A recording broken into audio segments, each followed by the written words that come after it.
Post করেছিলাম সন্ধ্যাবেলা যে কোনো একটা ধর্ম হচ্ছে মেয়েদেরকে দাসী করে রাখতে চায় আর কোনো একটা ধর্ম দেবী রূপে দেখতে চায়। তো ওখানে একটা মুসলিম ভাই এসে কমেন্ট করেছে, আমি কমেন্টটা তুলে ধরছি, তোমরা একটু দেখে নাও।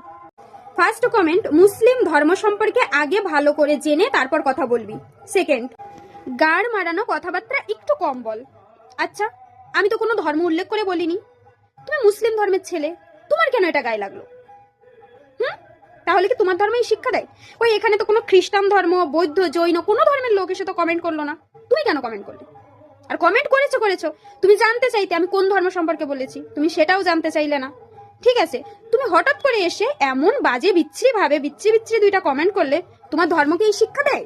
আমি এটা জানতে চাই, তোমার ধর্মকে এই শিক্ষা দেয়?